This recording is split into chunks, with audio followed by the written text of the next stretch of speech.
Good morning students. आज हम आपकी कक्षा में आपकी व्याकरण की पुस्तक से वचन का अध्ययन करेंगे। आइए सबसे पहले जानते हैं वचन किसे कहते हैं। फोटो वाला तक कभी भी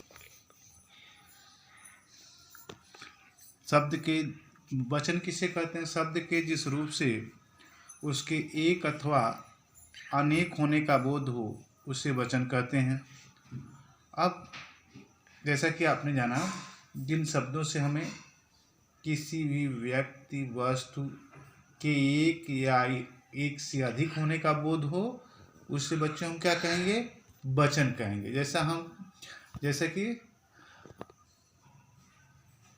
जैसे कि हम कहें आपसे कि लड़का, और वहीं जब हम इस शब्द से कहें कि लड़के, तो लड़का करें तो एक का बोध हो रहा है, लड़के कहेंगे तो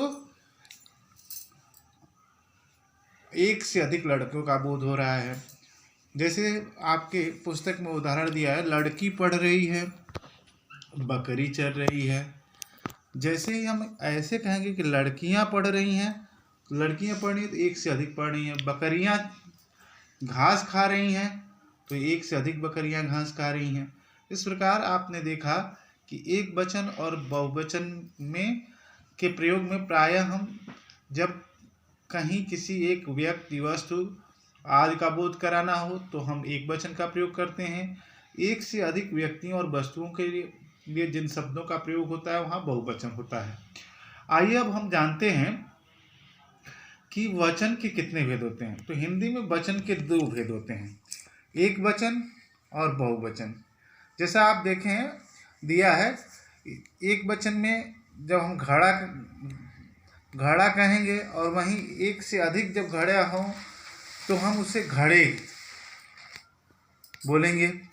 अब आइए जानते हैं कि एक वचन किसे कहते हैं और बहुवचन किसे कहते हैं। रूप से किसी एक व्यक्ति वस्तु पदार्थ या व्यक्ति का बोध होता है उसे एक वचन कहते हैं। जैसे दिए गए चित्र में लड़का तथा पतंग शब्द के एक वचन रूप हैं। इसी प्रकार बच्चा, लता, नदी, चिड़िया, गौ, आँख आदि एक वचन है। ध्यातव्य है कि कुछ शब्द सदैव एक वचन में प्रयोग होते हैं, जैसे बारिश, पानी, दूध, घी, दही, जनता आदि शब्द सदैव एक वचन में प्रयोग होते हैं प्यारे बच्चों। अब द्रव्यवाचक संज्ञा का प्रयोग भी एक वचन में होता है, जैसे चावल सभी का प्रिय भोजन है। भाववाचक संज्ञा सदैव एक वचन में प्रयुक्त होती है, जैसे सदा सत्य बोलना चाहिए, आलस्य से बचना चाहिए। इन सभी शब्दों का में देखें आप, सत्य शब्द जो है सदैव एक वचन में होता है, आलस्य भी एक वचन में प्रयुक्त होता है। अब आता है जैसे कुछ अन्य उदाहरण देख लिया जाए। बंदर पेड़ पर बैठ रहा है, कवि कविता पढ़ रहा है, नदी धीरे धीरे बह रही है। इन सभी में देखें एक वचन शब्दों का प्रयोग हुआ है। अब जाने कि बहुवचन किसे कहते हैं। तो शब्द के जिस रूप से एक से अधिक वस्तुओं, पदार्थों या व्यक्तियों का बोध होता है उसे हम बहुवचन कहते हैं। जैसा कि आप देखें आपकी पुस्तक में चित्र दिया हुआ है, लड़का के जगह पे कई लड़के जो देखिए हैं, इसमें हम लड़के शब्द का प्रयोग करेंगे। एक से अधिक पतंगे हैं तो पतंगे कहेंगे। उसी तरह से बच्चे, लताएं, नदियां, चिड़िया, गौएं, आंखें आदि बहुवचन शब्द हैं। अब बंदर पेड़ों पर बैठे हैं, कवि कविताएं पढ़ रहे हैं, नदियां धीरे धीरे बह रही हैं। यहाँ देखें बंदर पेड़ों पर बैठे हैं, पेड़ों शब्द से आपको एक से अधिक पेड़ के होने का बोध हो रहा है। कवि कविताएं पढ़ रहे हैं, एक से अधिक कविताएं पढ़ने का बोध हो रहा है। नदियां धीरे धीरे बह रही हैं, एक से अधिक नदियां धीरे धीरे बह रही हैं। तो आपने देखा कैसे एक वचन और बहुवचन शब्दों का प्रयोग किया जाता है। अब एक वचन के स्थान पर बहुवचन का प्रयोग कैसे करेंगे? आदर दर्शाने के लिए प्रायः बहुवचन का प्रयोग किया जाता है। जैसे गांधी जी भारत के राष्ट्रपिता हैं। जैसे गांधी जी शब्द आप देखेंगे यहाँ एक वचन है, लेकिन चूंकि आदर सूचक शब्द है तो हम हमेशा इसे बहुवचन के रूप में प्रयुक्त करते हैं और हैं बोलते हैं। गांधी जी भारत के राष्ट्रपिता हैं। दादाजी जा रहे हैं, आदर्शसूचक शब्द है दादाजी, इसलिए हम जा रहे हैं कहेंगे। आइए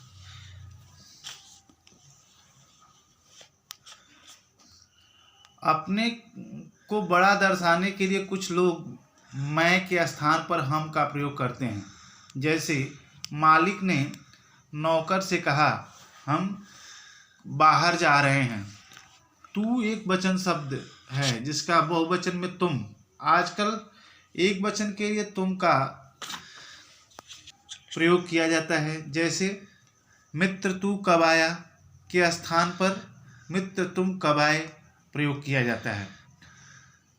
कुछ शब्द बहुवचन में प्रयुक्त होते हैं, जैसे दर्शन, प्राण, होश, समाचार, हस्ताक्षर, आंसू, दाम, अक्षत आदि हमेशा बहुवचन में प्रयुक्त होते हैं। अब वचन की पहचान कैसे करेंगे इसके बारे में हम लोग जानें। वचन की पहचान मुख्य रूप से दो प्रकार से हो सकती है, संज्ञा या सर्वनाम शब्दों से, क्रिया से। अब देखें संज्ञा या सर्वनाम शब्दों से कैसे हम वचन की पहचान करेंगे। जैसे कह दिया कुत्ता भौंक रहा है, इसमें कुत्ता एक वचन है। कुत्ता भौंक रहा है से आप देखें कुत्ता एक ही कुत्ता भौंक रहा है, इसलिए यहाँ एक वचन शब्द का प्रयोग किया गया है। वहीं कुत्ते भौंक रहे हैं, कुत्ते से आपको एक से अधिक कुत्ते के होने का बोध होता है, तो यहाँ बहुवचन का प्रयोग हुआ है। वह पढ़ रहा है, तो वह सर्वनाम शब्द है, वह एक वचन है इसमें। और वहीं वे पढ़ रहे हैं, वे कहेंगे तो एक से अधिक लोग पढ़ रहे हैं, इसलिए यहाँ बहुवचन शब्द का प्रयोग होगा। क्रिया से कैसे हम वचन की पहचान करेंगे।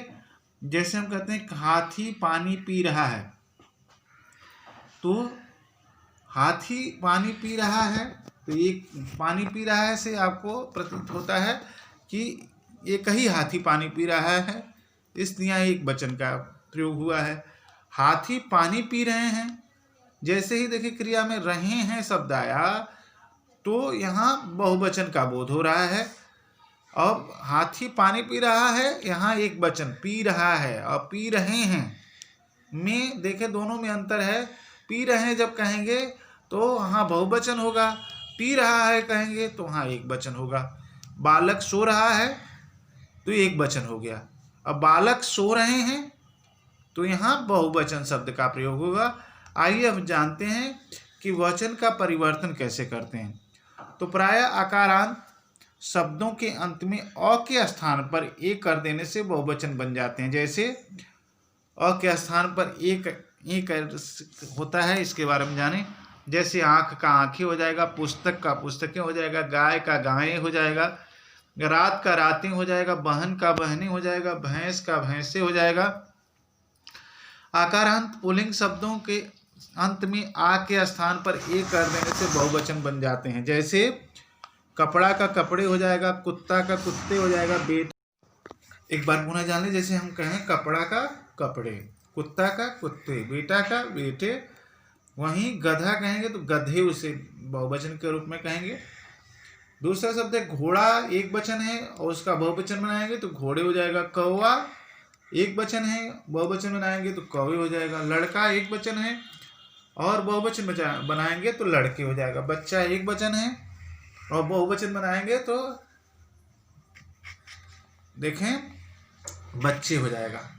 आकारांत स्त्रीलिंग शब्दों के अंत में आ के स्थान पर ए कर देने से बहुवचन बन जाते हैं। जैसे कविता कविताएं, माला माता माताएं, माला मालाएं, कन्या कन्याएं, सभा सभाएं, सेना सेनाएं, लता लताएं, महिला महिलाएं। इकारांत और इकारांत स्त्रीलिंग शब्दों के अंत में ई या बड़ी ई को या में बदल देने तथा ई को ई कर देने पर वे बहुवचन बन जाते हैं। जैसे एक वचन होगा गति और बहुवचन होगा गतियाँ, रीत रीतियाँ, विधि विधियाँ। वहीं नीति को कहेंगे तो बहुवचन में नीतियाँ हो जाएगा। नदी का एक वचन शब्द नदी है, वहीं बहुवचन में प्रयुक्त करेंगे तो नदियाँ हो जाएगा। लड़की एक वचन शब्द है, बहुवचन में लड़कियाँ हो जाएगा। गली एक वचन शब्द है, बहुवचन करेंगे तो गलियाँ हो जाएगा। भाभी एक वचन शब्द है, बहुवचन में यह भाभियाँ हो जाएगा। जिन स्त्रीलिंग शब्दों के अंत में या है उसके स्थान पर या कर देने से बहुवचन बन जाते हैं। जैसे चिड़िया चिड़िया, बुढ़िया बुढ़िया, चूहिया चूहिया, गुड़िया गुड़िया, डिबिया डिबिया, बिटिया का क्या हो जाएगा, बीटियां हो जाएगा।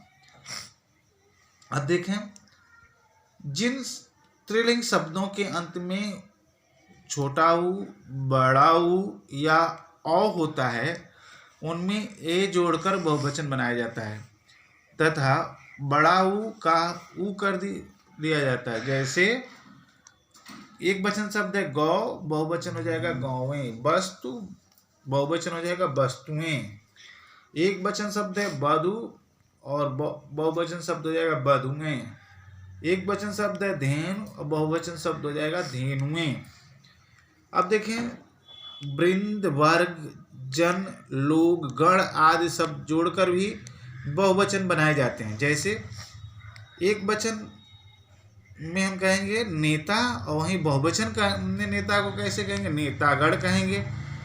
एक वचन में अध्यापक शब्द को कैसे बहुवचन में परिवर्तित करेंगे, अध्यापक एक वचन होगा प्राय बच्चों, और वहीं हम बहुवचन में इसे कहेंगे अध्यापक वृंद कहते हैं।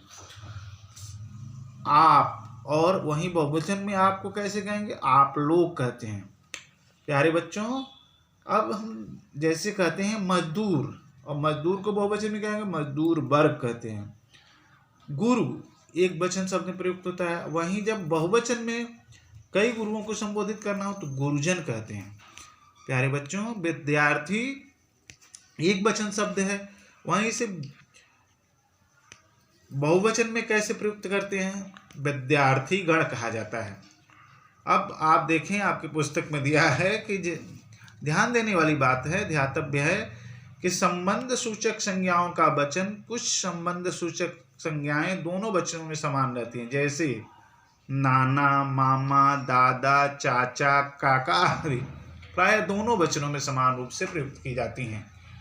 आइए अब हम यह जान लें कि जब किसी शब्द के बाद में ने, को, से, का, में आदि उपसर्ग आते हैं तो उसे बहुवचन बनाने के लिए संज्ञा शब्दों में ओ जोड़ा जाता है। जैसे घर में, घरों में, योद्धाओं ने, पेड़ से, पेड़ों से, साधु का, साधुओं का।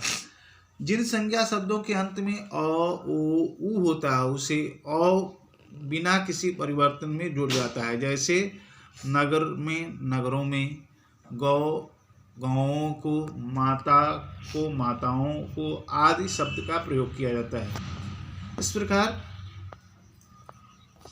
एक वचन से बहुवचन बनाने के लिए बहुत से नियमों का प्रयोग दिया हुआ है, जिसका हम सभी अध्ययन आज किए हैं। आइए अब हम इस पाठ के आधार पर गृह कार्य लिखेंगे।